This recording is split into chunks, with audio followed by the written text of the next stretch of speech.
नमस्कार। आज बात करेंगे इंडियन एजुकेशन सिस्टम के बारे में और वहीं बात करेंगे विद्यालयों की और उनकी परिस्थिति के बारे में।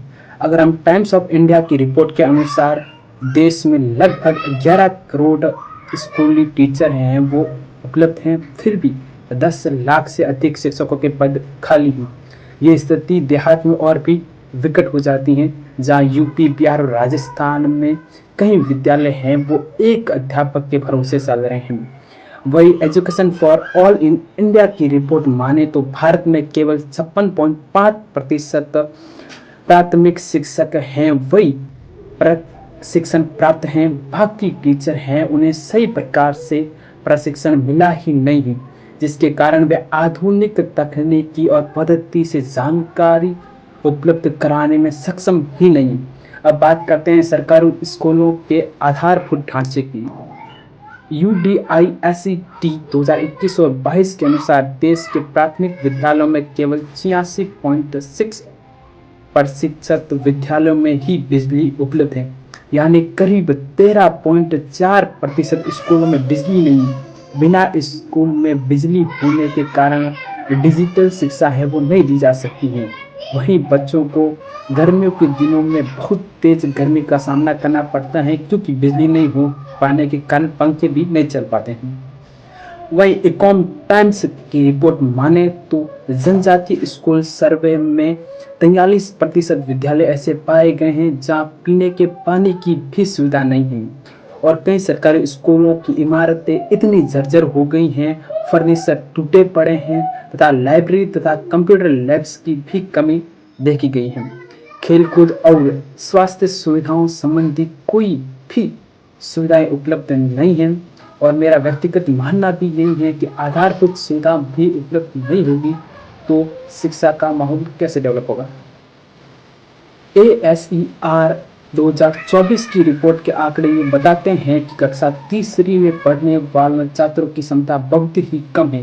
केवल 23% बच्चे ही कक्षा तीसरी के स्तर के लेख पढ़ सकते हैं। अंक गणित में भी बच्चों का हालत बहुत बुरी है। कक्षा तीसरी के केवल 33.7% बच्चे ही 2 अंकीय घटाकर पाने में सक्षम हैं।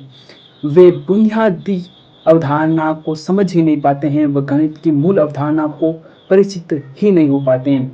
कई रिपोर्ट्स ये बताती हैं कि लंबे समय तक इन कक्षाओं के बच्चों में बहुत हल्की प्रगति दिखाई दी है, जबकि अपेक्षाकृत गुणात्मक सुधार नहीं देखा गया है। ईस्ट एशिया फॉर्म्स में लिखा गया है कि भारत में सीखने के परिणाम सरकारी स्कूलों की अपेक्षाकृत निजी स्कूलों में अधिक हैं, उन्हें अधिक प्रदर्शन देखा गया है। उदाहरण के लिए माने तो एक ग्रामीण देहाती सरकारी स्कूल के बच्चे को अगर प्राइवेट स्कूल के बच्चे से कंपेयर किया जाए तो प्राइवेट स्कूल का तीसरी का बच्चा भी गवर्नमेंट स्कूल के 8वीं के बच्चे से अच्छा प्रदर्शन करता हुआ पाया जाता है। ये सिर्फ एक बच्चे की बात नहीं है, गवर्नमेंट स्कूल के आधे से अधिक बच्चों का यही हाल है। अगला बिंदु बात करेंगे सरकारी योजना के बारे में। RSAI की रिपोर्ट के अनुसार सर्व शिक्षा अभियान को 2001 में ही शुरू कर दिया गया था। इस रिपोर्ट के लक्ष्य पूरे नहीं हो पाए। भारी निवेश के बावजूद भी ये कार्यक्रम अपनी आकांक्षाओं को पूरा नहीं कर पाया।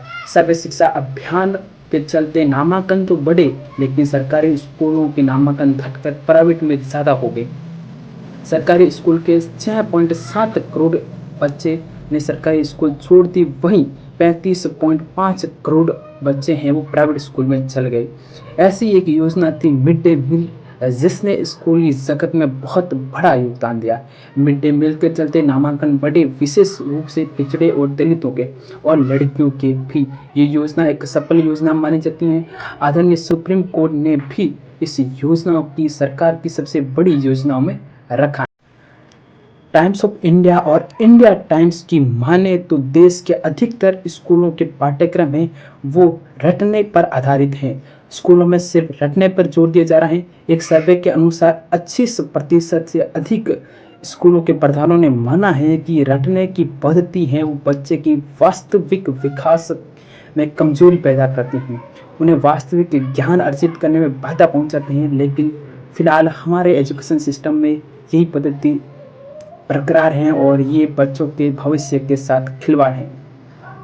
अगर एजुकेशन सिस्टम पर हमारा वीडियो आपको पसंद आया है तो लाइक करिए, शेयर करिए और अपने दोस्तों के साथ मिलकर इसे देखिए और कमेंट्स करिए। धन्यवाद।